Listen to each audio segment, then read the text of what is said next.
ಆರಂಭದಿಂದಲೂ ಕೂಡ ಈ ಬುರುಡೆ ಗ್ಯಾಂಗ್ ವಿಚಾರದಲ್ಲಿ ಒಂದಿತ್ತು. ಕೇವಲ ಕರ್ನಾಟಕದಲ್ಲಿರೋ ಷಡ್ಯಂತ್ರಿಗಳಲ್ಲ ಇವರು, ತಮಿಳುನಾಡು ಕೇರಳದಿಂದಲೂ ಕೂಡ ಇದರಲ್ಲಿ ಷಡ್ಯಂತ್ರಿಗಳು ಭಾಗಿಯಾಗಿದ್ದಾರೆ. ಕಾರಣ ಅಲ್ಲಿ ಲೆಫ್ಟಿಸ್ಟ್ಗಳು ಅತಿ ಹೆಚ್ಚಿನ ರೀತಿಯಲ್ಲಿ ಎಡಬಿಡಂಗಿಗಳ ರೀತಿಯಲ್ಲಿ ಆಟ ಆಡ್ತಾ ಇದ್ದಾರೆ ಅಂತ ಹೇಳಿ.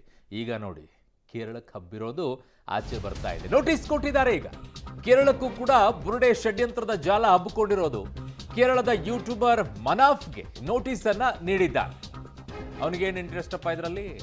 ಬೆಳತಂಗಡಿ SIT ಪೊಲೀಸರಿಂದ ಈಗ ನೋಟಿಸ್ ಅನ್ನ ಕೊಟ್ಟಿದ್ದಾರೆ. ಸಾಕ್ಷಿ ದಾಖಲೆಯ ಜೊತೆಗೆ ವಿಚಾರಣೆಗೆ ಬರುವಂತೆ ಸೂಚನೆಯನ್ನ ಕೊಟ್ಟಿದ್ದಾರೆ.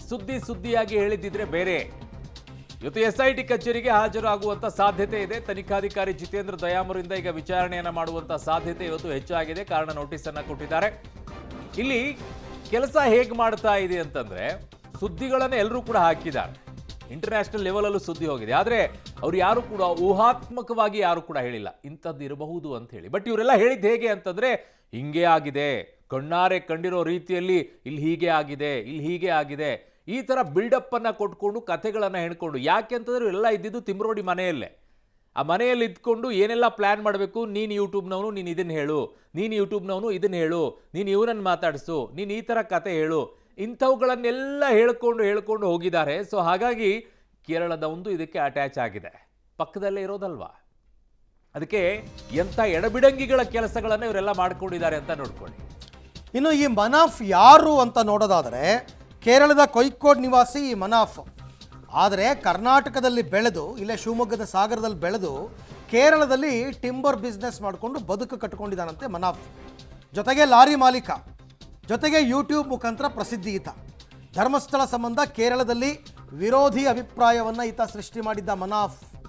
ಜೊತೆಗೆ ಕೇರಳದ CPM ಸಂಸದನನ್ನು ಕೂಡ ಮಾತನಾಡಿಸಿದರು. ಚಿನ್ನಯ್ಯ ತಂದುಕೊಟ್ಟ ಬುರುಡೆ ವಿಡಿಯೋ ಪ್ರಸಾರ ಮಾಡಿದ್ದ ಮನಾಫ್ ತನ್ನ ವಿಡಿಯೋ ಯೂಟ್ಯೂಬ್ನಲ್ಲಿ. ಹಲವು ಅನುಮಾನಗಳ ಹಿನ್ನೆಲೆಯಲ್ಲಿ ಮನಾಫ್ಗೆ SIT ಈಗ ನೋಟಿಸನ್ನು ಕೊಟ್ಟಿದೆ. ಧರ್ಮಸ್ಥಳ ಕೇಸ್ನ ಕೇರಳ ಲಿಂಕ್ ಪತ್ತೆ ಮಾಡೋದಕ್ಕೆ SIT ವಿಚಾರಣೆ ಒಂದು ಹಂತಕ್ಕೆ ಈಗಾಗಲೇ ಏನು ಲಿಂಕು ಅಂತ ಗೊತ್ತಾಗ್ಬಿಟ್ಟಿದೆ. ಆ ತಲೆ ಬುರುಡೆನೋ ಅದು ಬೆಂಗಳೂರಿಗೂ ಬಂದಿತ್ತು, ಡೆಲ್ಲಿಗೂ ಹೋಗಿತ್ತು, ಕೇರಳಕ್ಕೂ ಹೋಗಿತ್ತು. ಎಲ್ಲ ಕಡೆ ಬುರುಡೆ ಹಿಡ್ಕೊಂಡು ಸುತ್ತಾಡ್ಬಿಟ್ಟಿದ್ದಾರೆ ಇವರು. ಇದರ ಫಲಾನುಭವಿಗಳು ಯಾರು? ಈ ಬುರುಡೆಯ ಫಲಾನುಭವಿಗಳು ಅಂದರೆ ಇದೇ ಯೂಟ್ಯೂಬರ್ಗಳು. ಆ ಯೂಟ್ಯೂಬರ್ ಅಭಿಷೇಕ್, ಆ ಯೂಟ್ಯೂಬರ್ ಈತ ಮನಾಫು, ಈ ಥರ ಒಬ್ಬೊಬ್ಬರೇ ಇದ್ದಾರೆ. ಇನ್ನೂ ಕೆಲವರು ಇದ್ದಾರೆ. ಇನ್ನೂ ಕೆಲವು ಯೂಟ್ಯೂಬರ್ಗಳಿಗೆ SIT ಅವರು ನೋಟಿಸ್ ಕೊಟ್ಟಿಲ್ಲ. ಯಾಕೆಂದರೆ ಸುದ್ದಿ ಪ್ರಸಾರ ಆಗಿದ್ದು ಇವ್ರ ಹತ್ರ ಅಷ್ಟೇ ಅಲ್ಲ, ಸಮೀರ್ದು ಮಾತ್ರ ಅಲ್ಲ, ಸಮೀರ್ ಥರನೇ ಕತೆ ಕಟ್ಟಿದವರು ಇನ್ನೂ ಒಂದಷ್ಟು ಜನ ಇದ್ದಾರೆ. ಈ ಬಗ್ಗೆ ಮತ್ತಷ್ಟು ಮಾಹಿತಿ ನನ್ನ ಕೊಲೀಗ್ ದೀಪಕ್ ಜೈನ್ ಅವರಿಂದ ಪಡ್ಕೊಳ್ಳೋಣ. ದೀಪಕ್, ಕೇರಳದ ಮನಾಫ್ಗೂ ಧರ್ಮಸ್ಥಳಕ್ಕೂ ಏನು ಆಸಕ್ತಿ ಆತನಿಗೆ ಅಂತ? ಆತ ಯಾಕೆ ಈ ಸುದ್ದಿಗಳನ್ನ ಪ್ರಸಾರ ಮಾಡ್ದ? ಆತನಿಗೆ ಬೇರೆ ಲಿಂಕ್ ಏನಿದೆ? ಯಾರು ಇವನನ್ನು ಪ್ರಚೋದನೆಗೆ ಒಳಪಡಿಸಿದ್ದು ಈ ಥರ ಸುಳ್ಳು ಸುದ್ದಿ ಹಬ್ಸೋದಕ್ಕೆ? ಅರವಿಂದ್, ಈ ಮನಾಫ್ ಬಹಳ ಪ್ರವರ್ಧಮಾನಕ್ಕೆ ಬಂದಿರುವಂಥದ್ದು ಉತ್ತರ ಕನ್ನಡ ಜಿಲ್ಲೆಯಲ್ಲಿ ಗುಡ್ಡ ಕುಸಿತ ಆಗಿತ್ತು. ಈ ಗುಡ್ಡ ಕುಸಿತ ಸಂದರ್ಭದಲ್ಲಿ ನಿರಂತರವಾಗಿ ಆತ ತನ್ನ ಯೂಟ್ಯೂಬ್ ಚಾನಲ್ನಲ್ಲಿ ಲೈವ್ ಮಾಡಿದ್ದ ಅನ್ನುವಂಥದ್ದು. ಹಾಗಾಗಿ ಇಡೀ ಕೇರಳದ ತಂಡ ಬಂದು ಕರ್ನಾಟಕದ ಮೇಲೆ ಗೂಬೆ ಕೂರಿಸುವಂಥ ಕೆಲಸವನ್ನು ಮಾಡಿತ್ತು. ಗುಡ್ಡ ಜರಿದ್ರೂ ಕೂಡ ಅದಕ್ಕೆ ಕರ್ನಾಟಕ ಸರ್ಕಾರ ಕಾರಣ ಅನ್ನುವಂಥ ಒಂದು ಹೊಣೆಯನ್ನು ಹೊರಬೇಕು ಅನ್ನುವಂಥ ಹಿನ್ನೆಲೆಯಲ್ಲಿ ನಿರಂತರವಾಗಿ ಎಲ್ಲ ಮೀಡಿಯಾಗಳು ಇಲ್ಲೇ ಬೀಡು ಬಿಟ್ಟು ಆ ಕಾರ್ಯಾಚರಣೆಯನ್ನು ಮಾಡಿರುವಂಥದ್ದು. ಆ ನಂತರ ಮನಾಫ್ ಕರ್ನಾಟಕದಲ್ಲಿ ಇದ್ದ ಅನ್ನುವಂಥದ್ದು ಗೊತ್ತಾಗಿತ್ತು. ಮತ್ತು ಆತ ಯಾವುದೇ ಕಂಟೆಂಟ್ಗಳನ್ನು ಮಾಡಿದ್ರು ಕೂಡ ಅದನ್ನ ಲಕ್ಷಾಂತರ ಜನ ವ್ಯೂ ಮಾಡ್ತಾ ಇದ್ರು ಮತ್ತು ಅದನ್ನು ನಂಬ್ತಾ ಇದ್ರು ಅನ್ನುವಂಥದ್ದು. ಇದೇ ಮನಾಫ್ ಕೇರಳದಲ್ಲಿ ಧರ್ಮಸ್ಥಳ ಕ್ಷೇತ್ರವನ್ನ ಸಂಪೂರ್ಣವಾಗಿ ತೇಜೋವಧೆ ಮಾಡಿದ ಅನ್ನುವಂಥದ್ದು. ಅದರ ಜೊತೆಗೆ ಅಲ್ಲಿನ CPM ಸಂಸದರನ್ನ ಭೇಟಿಯಾಗಿದ್ದ, ಅವರ ಜೊತೆ ಮಾತುಕತೆ ಮಾಡಿದ್ದ, ಅದಕ್ಕೂ ಕೂಡ ಲಕ್ಷಾಂತರ ವ್ಯೂಗಳನ್ನು ಪಡ್ಕೊಂಡಿದ್ದ ಅನ್ನುವಂಥದ್ದು. ಈತನ ವಿಡಿಯೋವನ್ನು ನೋಡಿಯೇ ಇಡೀ ಕೇರಳದ ಮೇನ್ ಸ್ಟ್ರೀಮ್ ಮಾಧ್ಯಮಗಳಿರ್ಬೋದು, ಯೂಟ್ಯೂಬ್ಗಳು ಸುಮಾರು 100ಕ್ಕಿಂತ ಹೆಚ್ಚಿನ ಸಂಖ್ಯೆಯಲ್ಲಿ ಧರ್ಮಸ್ಥಳಕ್ಕೆ ಬಂದಿತ್ತು. ಅವುಗಳೆಲ್ಲವೂ ಬಂದು ಹೇಳುವಂಥದ್ದು, ನೇತ್ರಾವತಿಯಲ್ಲಿ ಸಾವಿರ ಅತ್ಯಾಚಾರಗಳಾದಂತಹ ಮೃತದೇಹಗಳು ತೇಲಿ ಬರ್ತಾ ಇದೆ, ಅಲ್ಲಿನ ಲಾಡ್ಜ್ಗಳಲ್ಲಿ ನಿರಂತರವಾಗಿ ಅತ್ಯಾಚಾರ ಆಗ್ತಾ ಇದೆ ಅನ್ನುವಂಥ ಸುದ್ದಿಯನ್ನ ಆರಂಭದಲ್ಲಿ ಮಾಡ್ತಾ ಇದ್ರು.